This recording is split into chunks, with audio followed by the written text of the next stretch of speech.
Chronicles of Darkness, Vampire the Requiem. Requiem for London.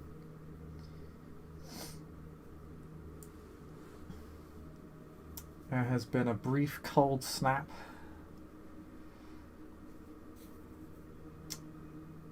this April as London has briefly fallen back into its torpid winter-like state. Fewer people out on the streets and traffic is more sparse, albeit still slow.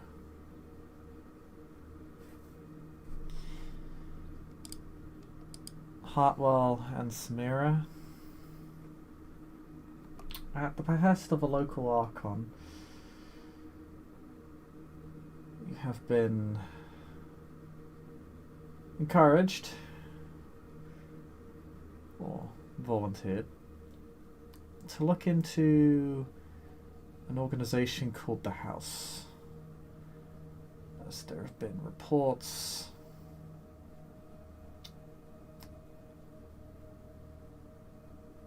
from its patrons of obscure and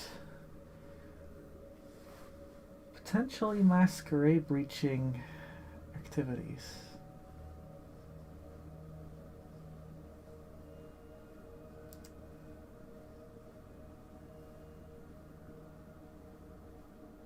From bloodletting to cult-like practices.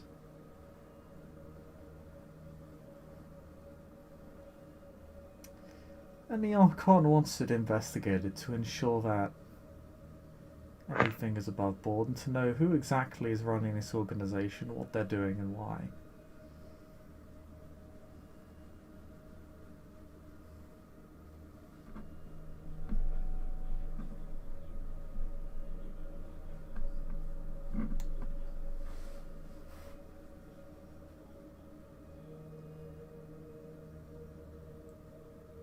Well, do you have anything you'd like to add?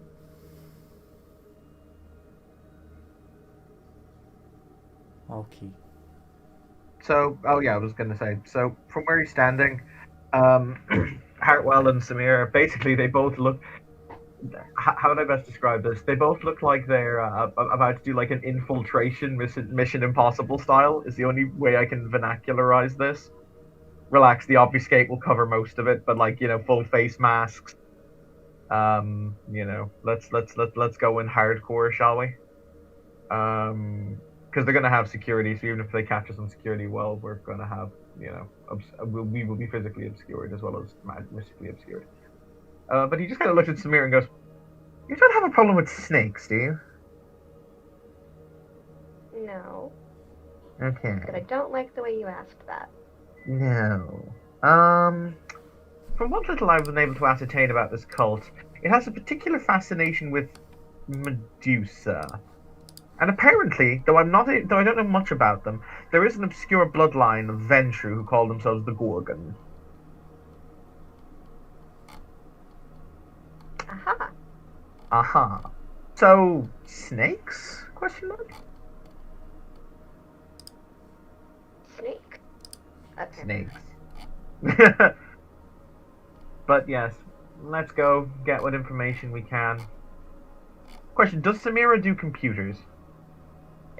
She's pretty good at computers, yes. Chris, prior to this scene, because I know you can get various different equipment bonuses, with my new handy-dandy resources of 5, I will have just bought all of the relevant equipment bonuses for Samira in case we have to hack a thing to get their databases or anything. There's a couple of them. I did this with Anthony once before. I'll find the relevant equipment bonuses in a sec. But yeah, I'll just happily have bought them. So we have a bag filled with, laptop cracking equipment, etc. Okay. But he nods. Alright then. I'm going to take you in under my obfuscate. Because then we can see, well, for a start, we can see each other.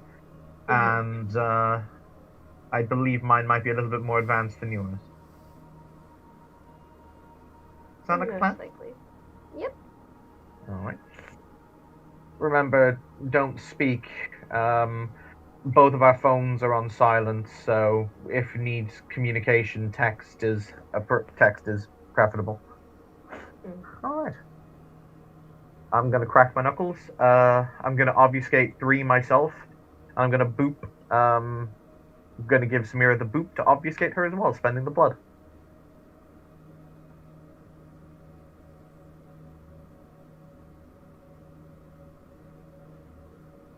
Then we're gonna make our way towards the central den of snakes.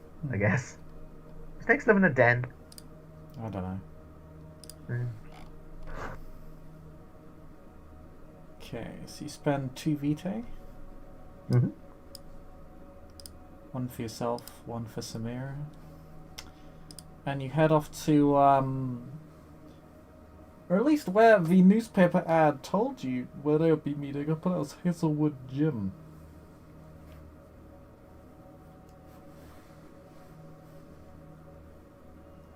A gym that's merely been rented out for the evening for the use of the house.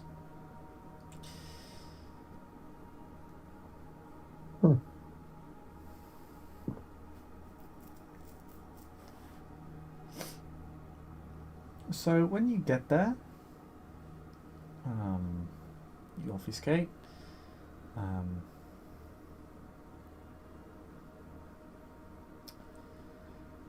You see that there's few people trickling in through the entrance, and there's someone at the front welcoming them in.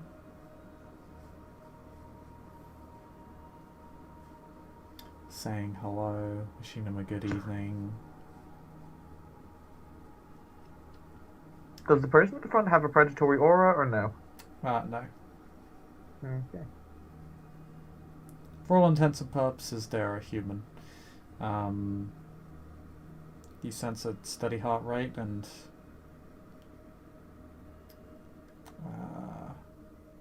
relaxed breathing.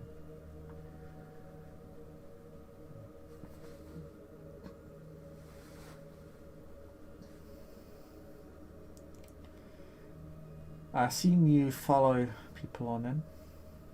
Mm-hmm. Yep. The event appears to be free.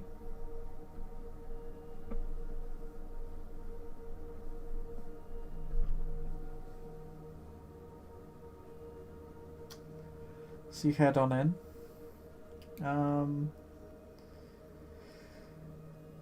It seems like a few rooms have been cleared out.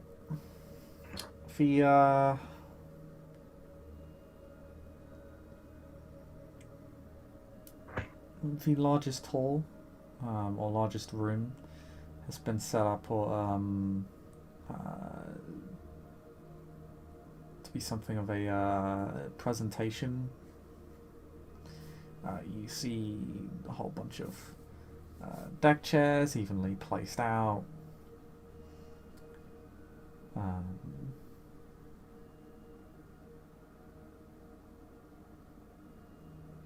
A projector and a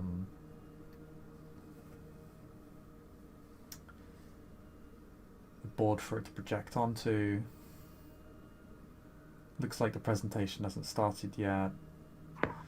You see that there's some refreshments laid out.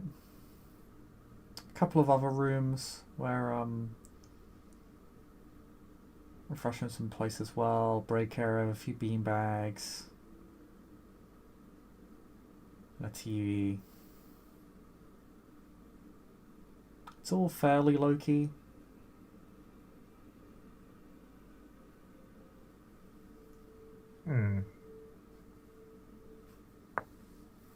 There's a couple of private rooms you can see that have been cleared out as well through the clear glass doors, but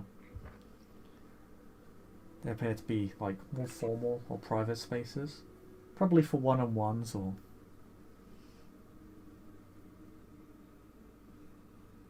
serious talks of signing onto a program or some such. You imagine such a discussion might take place there.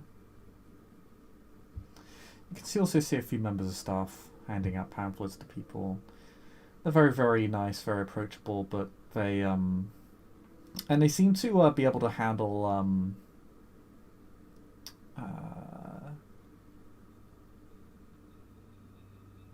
the guests' social quirks so well. You can make me a quick wit socialize if you like to sort of gauge the room.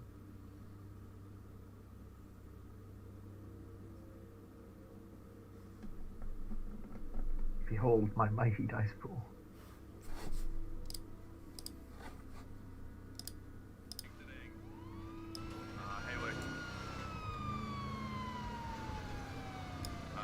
Shit's Oh, wow, mad that's annoying. People do that, like, fucking... Just, like... The Ordo just look at each other and go, how is any of this science? Social sciences exists. I mean, yeah, if you want to have a degree in shit. Hartwell's legitimate feelings on social sciences.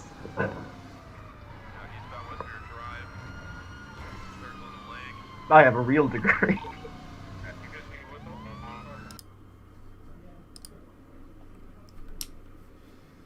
Okay.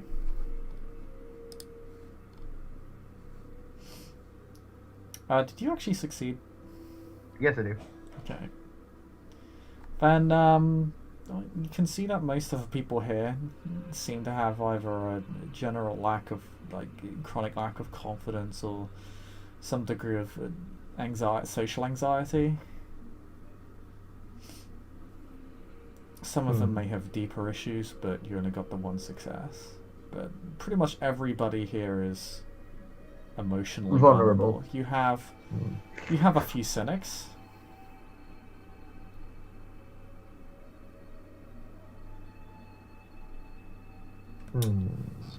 But they are the staff handled them surprisingly well as well. Degree of acceptance of the idea that there is going to be cynicism in this place. They make sure to separate the cynics from vulnerable people. They've subtly managed to separate people off into little groups almost. So, our senses as kindred are very well honed, aren't they? Particularly when it comes to things like blood. Mm-hmm.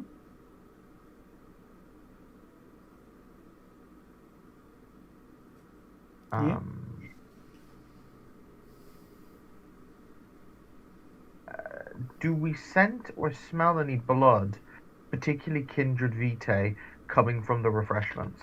Like, have they been spiked? No, not from what you can tell. If it is, it's a very, very, very small amount.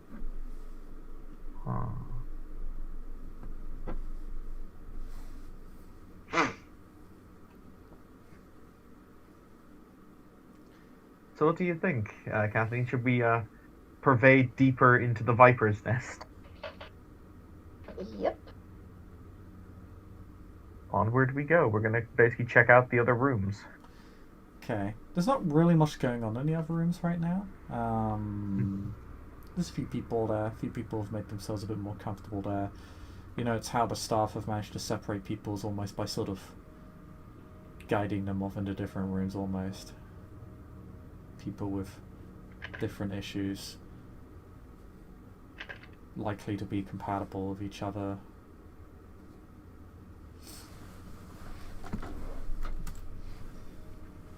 But there's no immediate kindred activity that you see or anything overtly supernatural?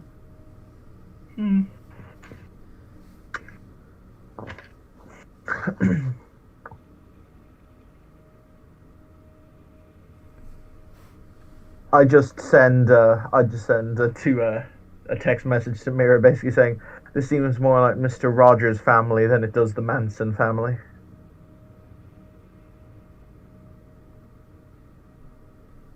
It seems too nice. Not wrong. Eventually, a few minutes of you just sort of gauging the crowd, people present. People will be called back into the main room where the presentation will begin.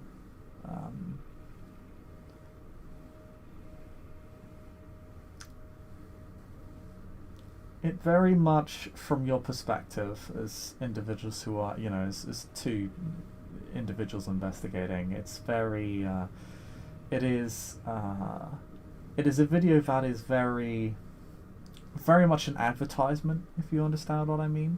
Very over-optimistic, very joyful music, a lot of heavy words used without perhaps a great deal of meaning to them.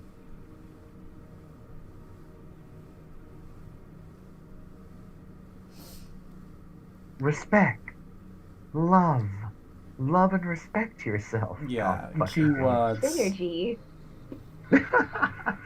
It's very much like a team building video, Hartwell's next Synergy. text message basically just says, Care, if I ever build a cult, remind me to make it cooler than this. confidence.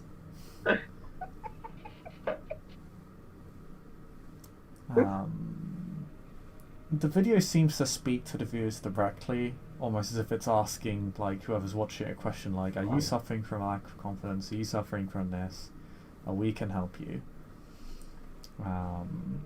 It goes through a few of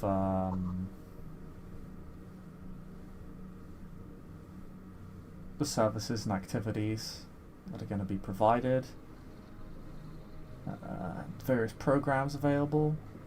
Although it's fairly light on business, the video desperately tries to avoid coming across as marketing, even though it falls into virtually every trap.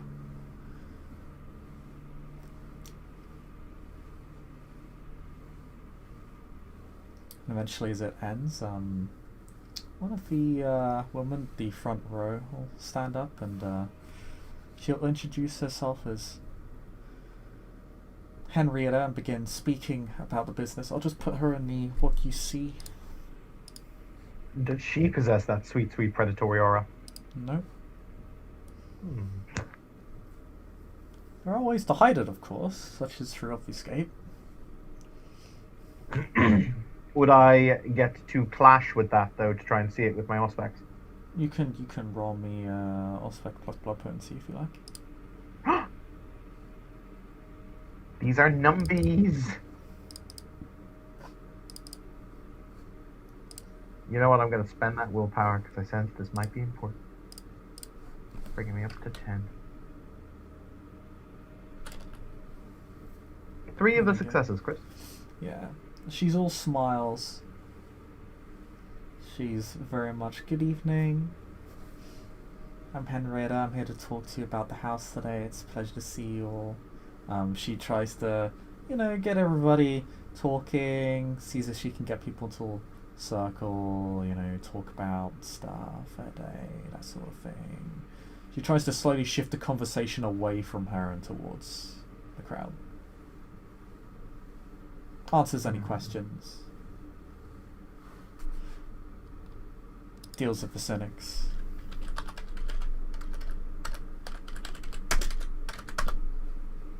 And actually comes across as quite eloquent and convincing.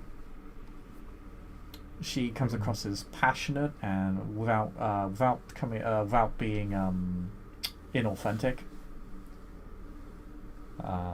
She seems eloquent, well versed. She seems to know what she's talking about. She seems to care about the people in front of her. All smiles.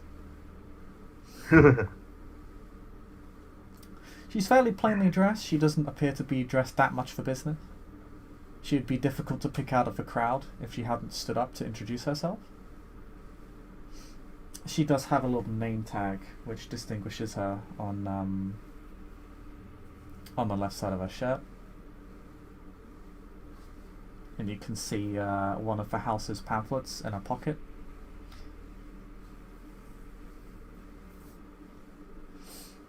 And if you continue observing, you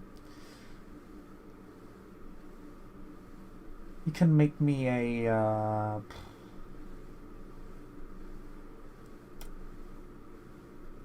a wits plus empathy check, -3 dice on her if you like. With my 3 successes, is she, did I break through anything, or does she still appear to just be a person? Still appears to be a person. Excellent. Your B senses no aura.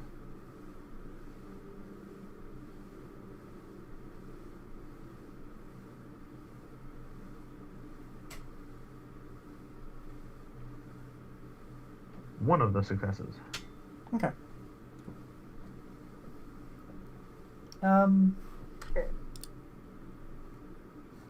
Oof, is that 1 dice?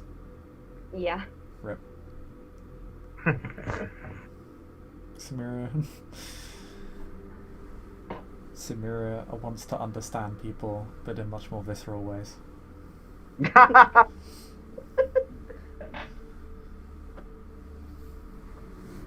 Sad Samira sounds.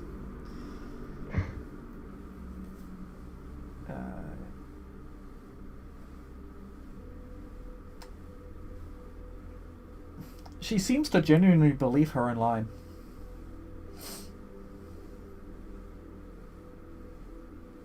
She certainly doesn't appear to have any ill intent towards those she's speaking to.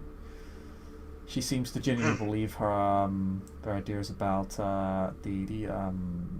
about self-help, about the therapeutic programs of the organization. She just seemed to appear genuine. Huh.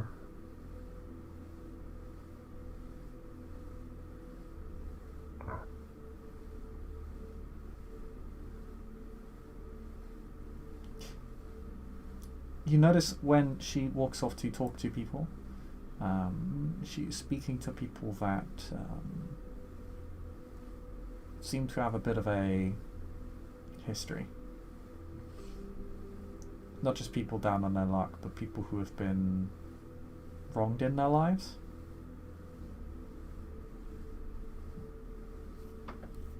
She seems to spend the most time on them. She seems very thoughtful. She seems like, oh, I'm so sorry, is there anything I can do to help you? Perhaps there's something the house can do to help you get back on your feet. Have you considered this, that, etc., etc.? She's down to earth with people. And she seems to get many more catches than she does misses. She seems like a natural people person. Definitely a cut above the rest of the staff here.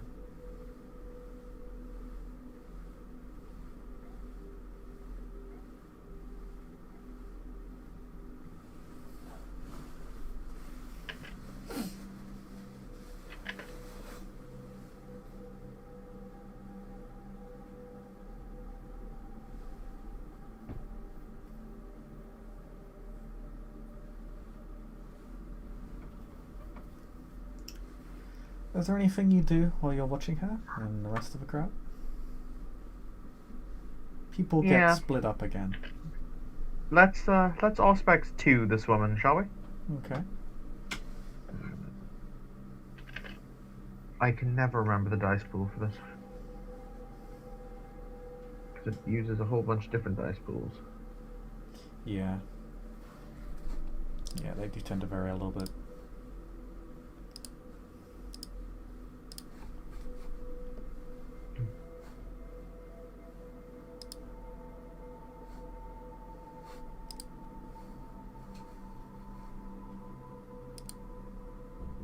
Auspex 2 is intelligence plus empathy plus Auspex, so that's 4 plus 3 is 7 plus 5 is 12.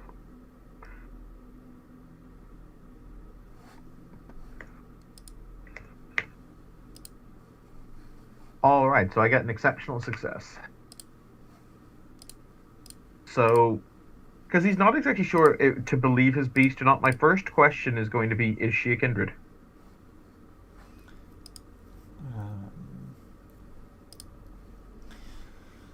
Your beast looks deep into her heart. And you can still hear it. You can still hear her heart beating. You get a clearer image of it now. It's still there. She still lives. Okay. My next question is going to be, is she a ghoul?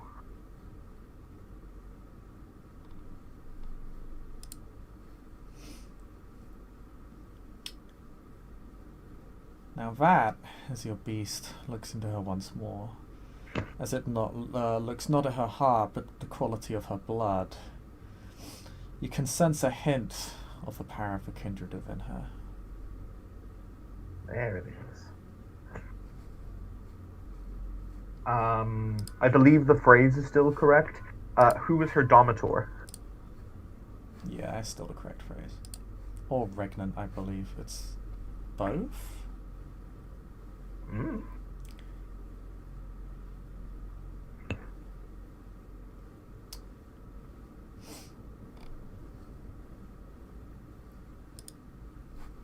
You,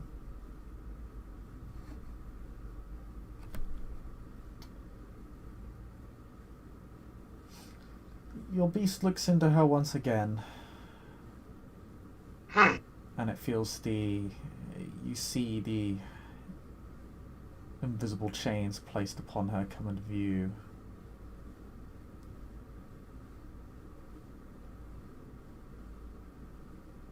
Running up through the ceiling, the roof of the building, parting ways, to give you the image of somebody in the night sky.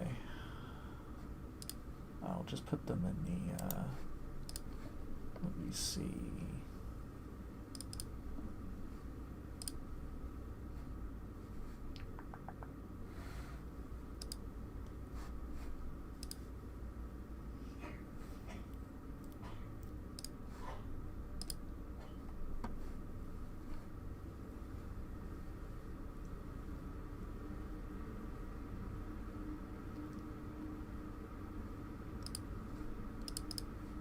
No. I have to double click.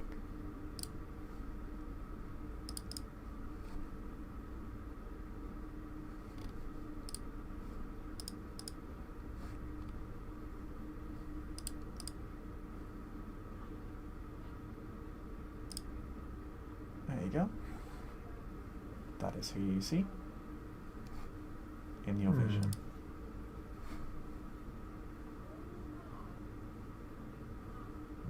Is that a kindred I know or recognize? You've never seen this person before. So they haven't been to court or anything now? They're not politically known. London's Okay. pretty big. There's upwards of 200 kindred inside of it, so you're not going to know every face. That's entirely valid. Most people you don't know. You might have heard of them in passing, but you wouldn't have a face of a name. From the woman, because I still have 2 questions left. Are there any kindred that she is aware of currently in this building?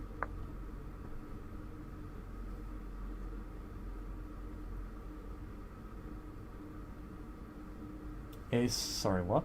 Is she aware? Is she currently aware of any kindred in this building?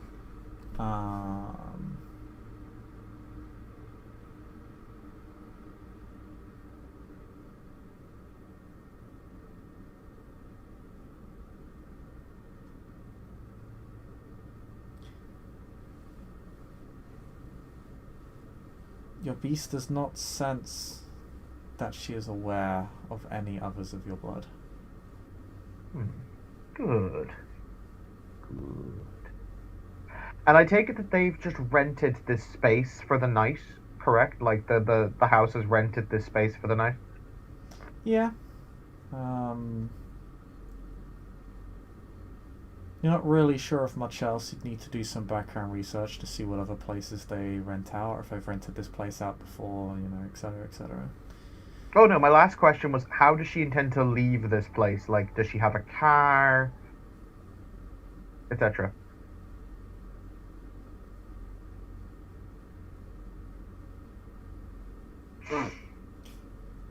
You see a vision of her just getting into a car at the front of a building.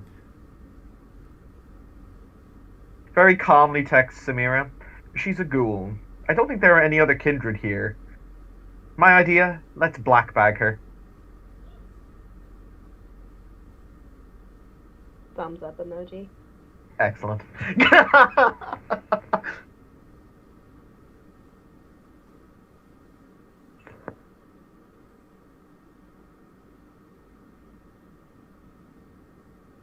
But yeah, that's what I have to do. That's all I have to do.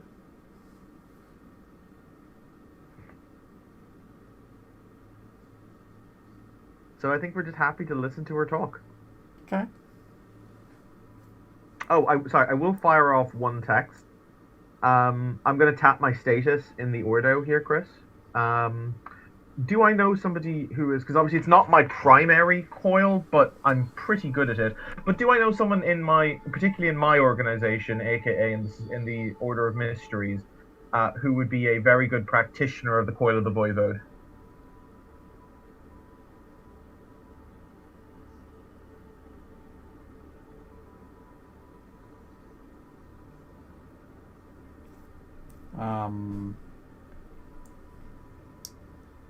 There is a neonate called Miss Meadowfatcher. Okay. She studies the blood.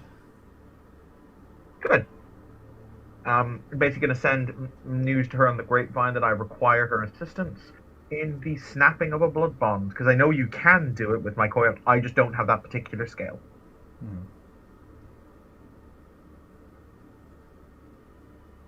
So firing off that text message.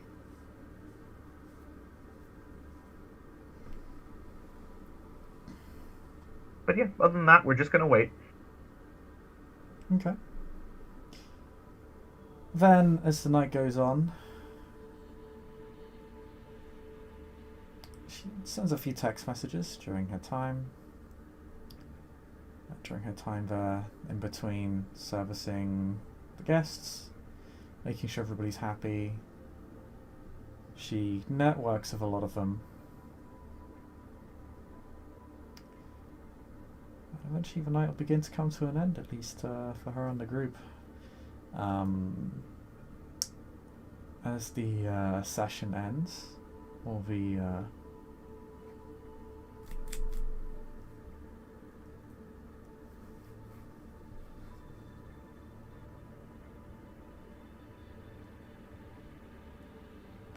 presentation ends, the gathering. I'm looking for a word here.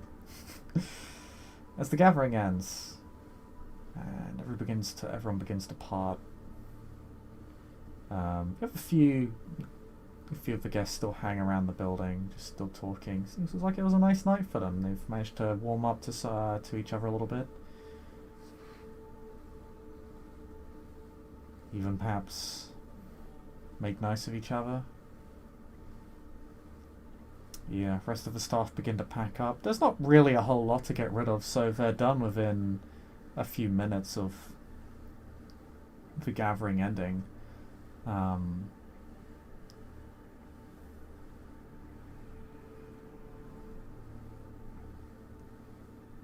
Henrietta begins to get into her vehicle. Hartwell kind of cracks his back, like, violence, my old friend. I've come to talk to you again.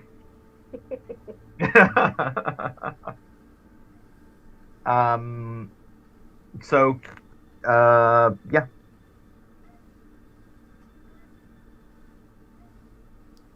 Just trying to do this. Actually, yeah, because what we'll do is when it becomes clear that they're packing up and whatever else have you, that's fine. I'm just going to walk outside. When it becomes clear that she's leaving or she's making ready to leave, walk outside. Are there any blank spots in the in security cameras and basically how they're moving if they're here to basically get her in a blind spot? The camera's not really the issue here. There are a few cameras. She's sort of, from what you can see, cameras are relatively sparse. There are a few blind spots. It's decently covered, but not perfect. Mm-hmm.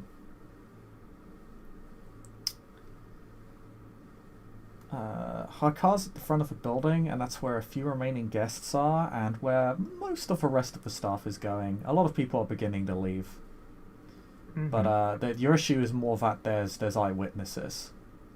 Right. More that there's this camera. Like, her car's not really in camera view, or rather, like, part of it is. But you could probably get away with just, you could probably get away with tagging her outside of the vehicle.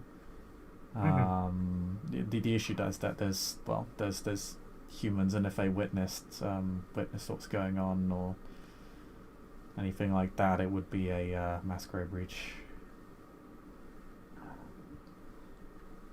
Okay. How do we mitigate the masquerade breach? We could, in theory, get into the car. One of us could probably pick the lock. Well, the problem with you opening cars, while you'd remain invisible, people would still see the car doors open on their own. Yeah, but if they're engaged in conversation and we did it on the opposite side to the conversation, on one of the back doors, and we only opened it a crack to get through, it's very unlikely they'd see enough to make them suspicious. You know what I mean? It would definitely be a check. They'd definitely get a roll to see it, because it would look very unusual. Yeah, that's fair. We both have potence. In theory, we could just cling to the underside of the car.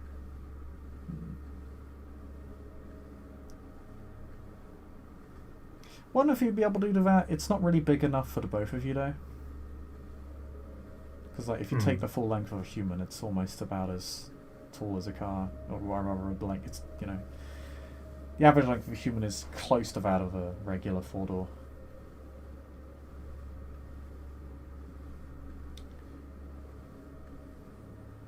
Of course, you could just try following her in another vehicle if you brought one. I know Hartwell has a car.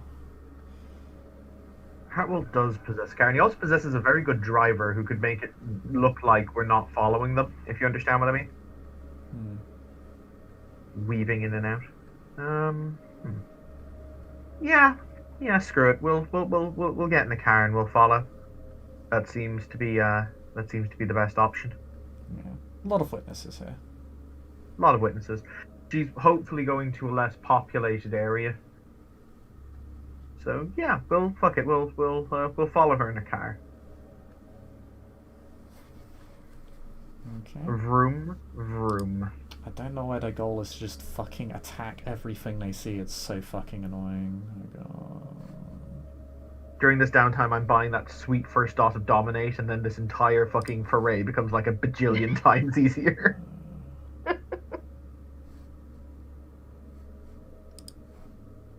Can I also point out for posterity, Dominate in this system is so good.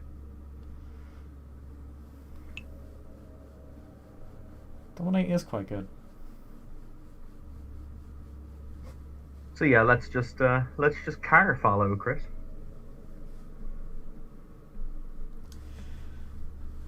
Okay. Would you like to roll me your retainer's drive check? I sure as Skippy can. Yeah. Do they get any benefits from the car? Because I know it gives bajillions of benefits. I think if it's like racing, but I don't if it's in like in pursuit, but I don't think for like standard just like driving in general. It's maneuverability, maybe, if it's weaving. Like, because if we're following through London traffic, like it would have to be maneuver. I'll just roll the damn dice pool. What is the dice pool for ghouls again? It's their rating. So he's rating 3, so that's 6. Oh, sorry, yeah, it's their rating times 2 for a skill that's assigned to them, or like that fits their professional role. Yeah. It's their it's their rating. It's their rating standard if it's just anything else. So like Okay. for a driver it would be 3 times 2, so 6. So a professional driver.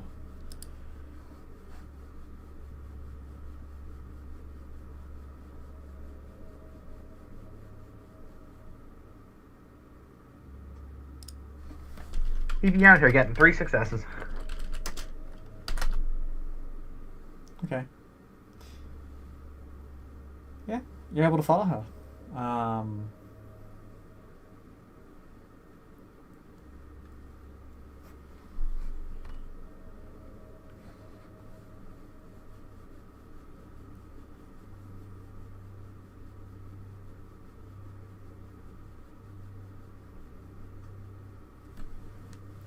She makes her way back to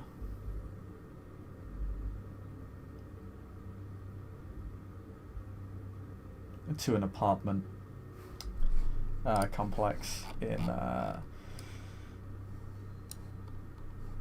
the inner city in Hackney. I've been to Hackney.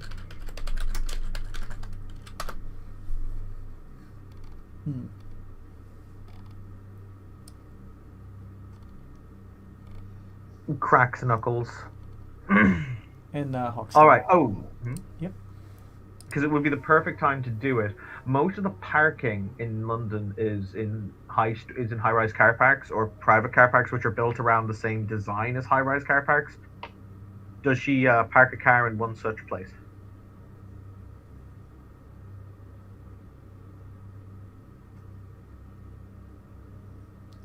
Yeah, parking in London is terrible. You're not wrong.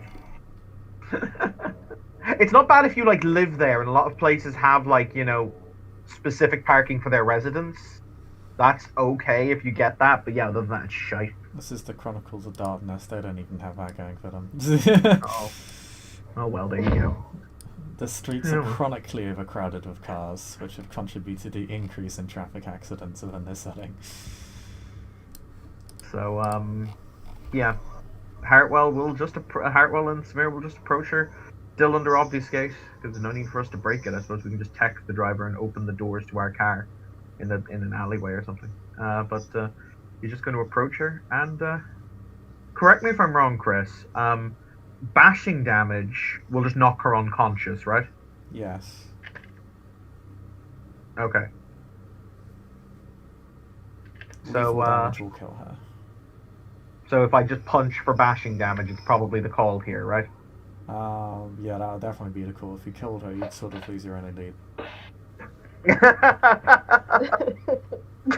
No, Hartwell, not the lethal. Wow, this is novel. I can't remember the last time I punched for bashing. Haha. Go figure. All right, Chris. So let's do this. So walking up behind her, gonna call for a headshot, which I believe is a -3 dice penalty. Yes. Mm-hmm. Okay, it's gonna call for a headshot. I'm going to spend 1 blood for vigor, 1 blood for an extra 2 dice. Yeah, 1 blood for vigor, 1 blood for an extra 2 dice. Yeah, I think that's it. Okay. Go ahead. She doesn't get her defense, obviously. No. And I add my obfuscate rating to this because it is a sneak attack. So that's going to be 9 plus 2 is 11 plus 4 is 15 minus 3 is 12. Boom. Shake the room. Samira, if I can't knock her out in a single punch, you may also have to punch. You ready to punch? Yeah. Did you apply vigor? I did apply vigor. I spent for vigor, so yeah, that's going to be a. Yeah, you crack her around the back of the head. She, goes slamming into her own vehicle, which knocks her out instantly. She barely lets out a yelp before she falls unconscious. Cartwell just kind of massages his wrist, just like, forgot what punching for bashing felt like. I just kind of looked at Samira like, do we have duct tape? I feel like we should have duct tape. I don't know. Probably have some duct tape. Excellent. We're gonna duct tape her. So mouth, mouth, wrists, and ankles, and we're gonna throw her in the boot. Okay.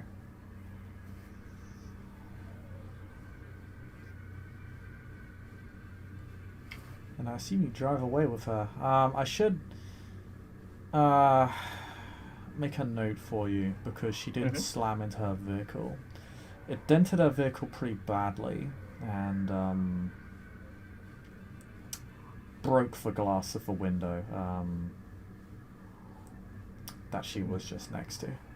She did get cut slightly on the shattered glass as well. In that case, she's bleeding somewhat. I mean, you cracked her head open. She's also bleeding at the back of her head. She's not at risk of death, though, right? She's not at risk of death, but if she doesn't receive some sort of medical attention, she may be. I mean, I am a doctor. Oh, yeah.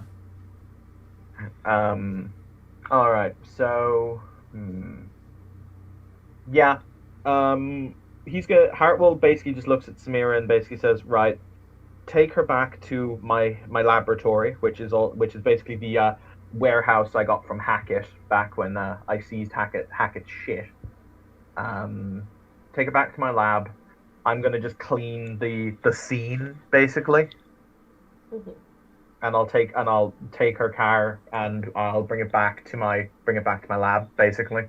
So I'm gonna pick up the meticulously, because obviously with all specs I get very fine detail, and even using a touch of my celerity to just do the task very quickly, just clean up the glass. Just clean up the glass and sterilize basically take the blood. I more than likely can mop up most of it. So just basically sterilize the scene. You know what I mean, Chris?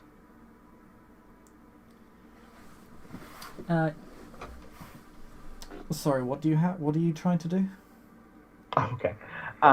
So Hartwell is sending Samira back with the girl to his lab. I'm then staying with her car to basically, quote unquote, sterilize the scene. So, pick up the broken glass, wipe up the blood, and I'm going to basically steal the car because she probably dropped the keys. Yep. So basically, I'm sterilizing the scene. You know what I mean? Okay. There's only so much you can do because you don't have the proper tools on hand, but you can steal the car. That's cool. Actually, you know what I will do? Actually, no, fuck that. I have a much better idea, because I haven't tapped him in a long-ass time. I'm going to tap my buddy Malfast, because the Nosferatu are very good at cleaning up these kind of messes.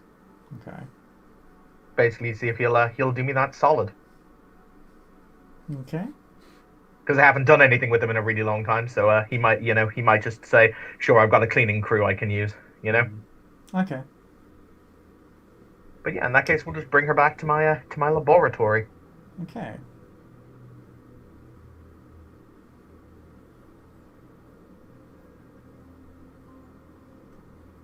Oh, should I make a medicine roll to deal with her wounds? Yeah, make me a brief medicine check. Does my spec in surgeon apply, since I am suturing her up? Yes, it will. You're effectively giving her stitches, so surgeon will apply. I actually don't know, because I do have a full quote unquote lab in my warehouse. Does that give dice bonuses? Depends on what the purpose of it is. To be fair, this one is more pharmaceutical, so he probably has like an operating table, but it's definitely not the main focus of the building. So yeah, we'll just go with what I have. It kind of depends on whether it's for like experimentation or stuff like that, or if it's like to operate on people, like it's actually meant to be a clinic. Kind of depends. Any minuses on the roll, or just standard?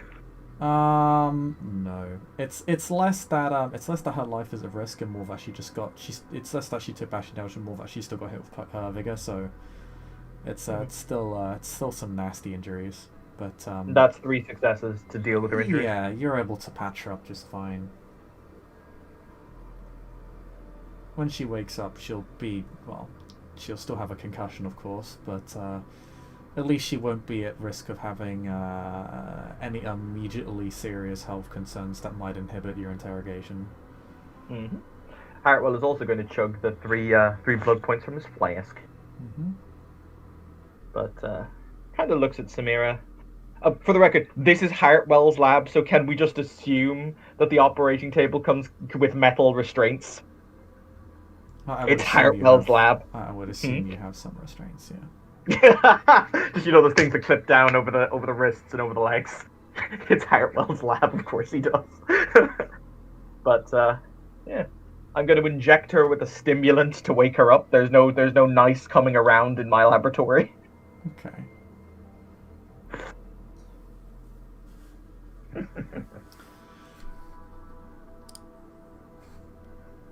So, she will her body will sort of almost jut forward if it were not restrained, and she will come to her, will wake up coughing and spluttering.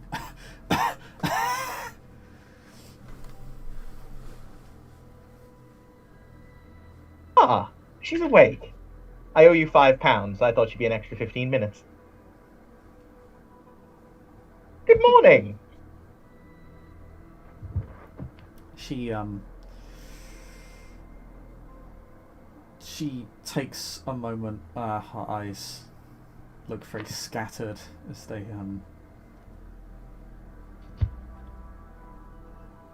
look around, somewhat blinded by the light being shone down on her.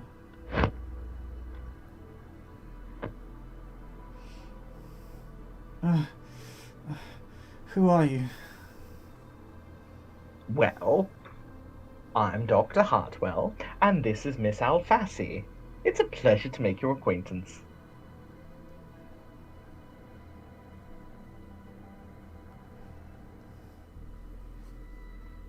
What do you want with me? Information, my dear. I haven't done anything. That's not strictly true now, is it?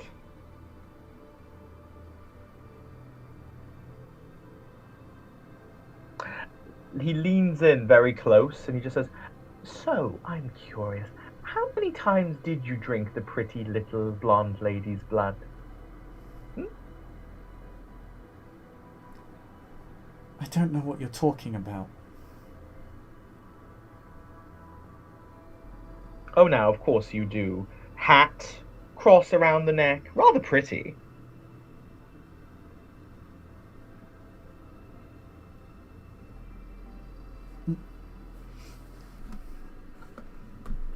What do you want with her? How many times did you drink her blood? I don't know. I've never. I haven't drank anyone's blood. That's disgusting. You see, I had hoped I wasn't going to have to do this. I really did. Miss Alfassi, would you like to show them what your particular how would you phrase it? Your particular grouping are famous for? Basically, would you like to scare the bejesus out of her? Yeah. Yeah,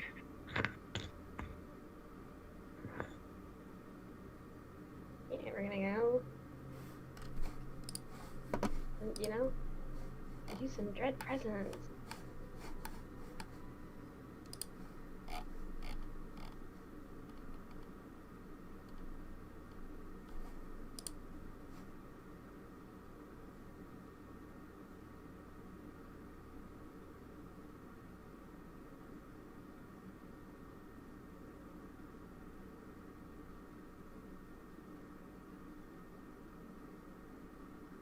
Okay, so Dread Presence is an automatic power, it just turns on. What it does is that you add your Nightmare dots to all Mundane Intimidate rolls. And everybody around you acknowledges you, or acknowledges you subconsciously as the cause of the fear. They may not do it, they may not be completely aware of it, but subconsciously they do. As a reflexive action, you can conjure brief illusions, but they only last a turn at most, and they only affect 2 senses at a time. Okay. They also always have to be unsettling or nightmarish in some way. They cannot be positive, they're always negative.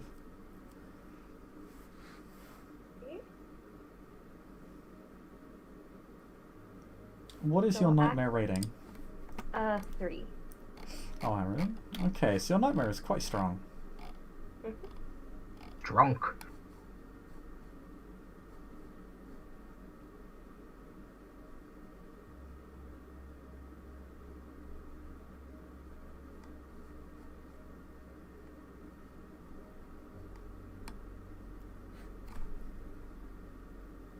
So, what do you say to her? Gonna lean over her. Loom. You really should tell us. I don't know what will happen to you if you don't.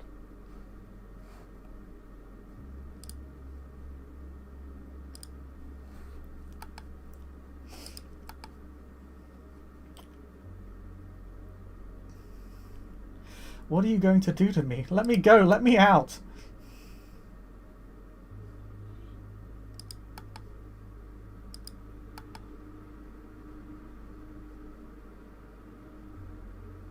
All you have to do is answer Dr. Hartwell's question.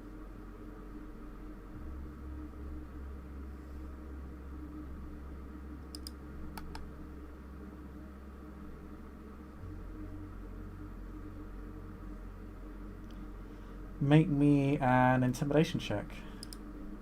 Cool. She will contest this, so she's under the blood bond, so she has to. Is she suffering hilarious dice penalties due to wound penalties? It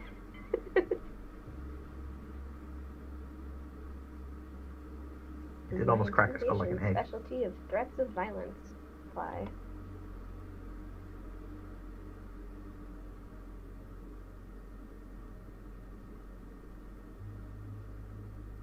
I don't think Chris heard the question. Oh, pardon? Is my intimidation specialty of threats of violence. Apply. Are you threatening to be violent? She's looming over her. Threatening stance. I'll give it to you. Yeah.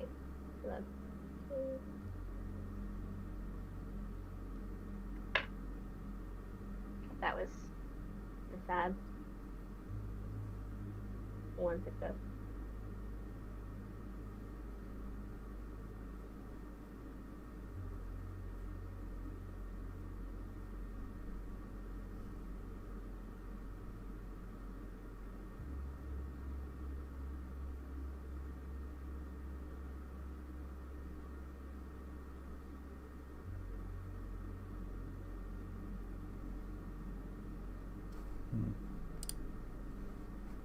Only 1 success, that's unfortunate.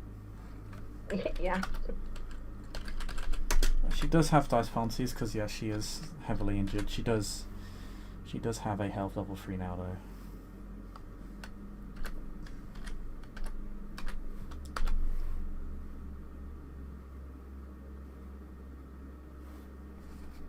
It's a draw, so I'll give it to you.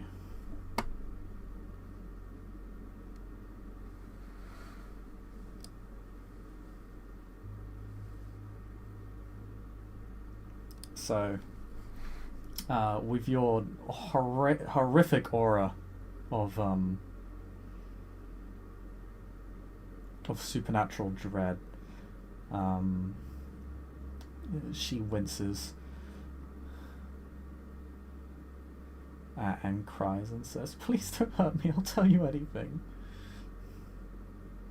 Good. How many times did you drink blood from the blonde-haired woman?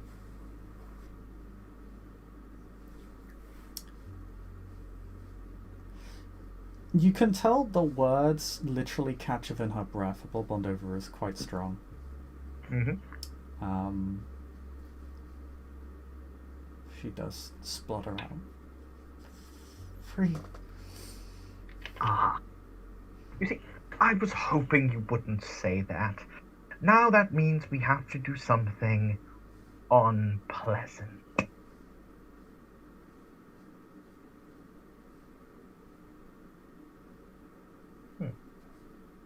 Chris, was I able to get my my expert to give us a hand here?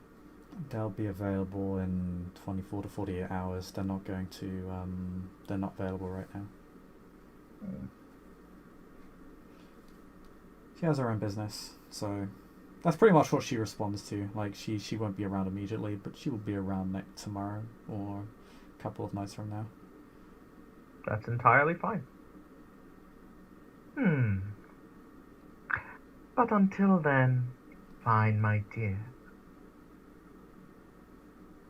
Hartwell, hang on, I actually have to check how something works. Give me just a moment. In this system, Chris, is it the same as in Requiem? You can only have one rank 3 blood bond at once. Yes. A rank 3 blood bond shatters all others. Does the coil of the Voivode mean my bond is stronger, though? Once a third blood bond has been formed, one cannot form other blood bonds with others. So even your blood would not be able to form a bond with her. Until the bond is broken. Yeah. It's very much a first come, first serve system. No, that's entirely fair. In that case, what Hartwell's going to do is, because he's got an IV in her arm, because, well, you know, it makes sense for him, particularly if he was treating her, for things like making sure she didn't wake up to break her sutures or anything like that. So what he's going to do is he's going to take out another needle. He's going to stab it into the IV. Basically, this is just a sedative. He does have pharmacology as a science spec, so let me know if you want me to actually roll that to get my dosages correct, because it is a pretty exact science. That's fine. Okay. But basically, he's going to knock her out like a light. Okay.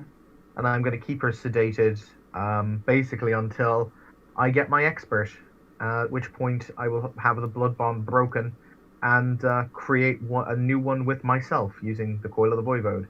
Because the third rank just lets me do it in one night, which is pretty nice. Lets me make a rank stage 3 blood bond in a single night. Then, when she's all nice and compliant, I will present her to the Archon. Okay. Then that is the plan. I think unless anybody wants to do anything else, we can end the scene now. Nope, that seems fine to me. As we turn the lights out on Hartwell's laboratory and we end the scene. Thank you, players, for playing. Thank you, watchers, for watching. We'll see you all next time. Bye-bye.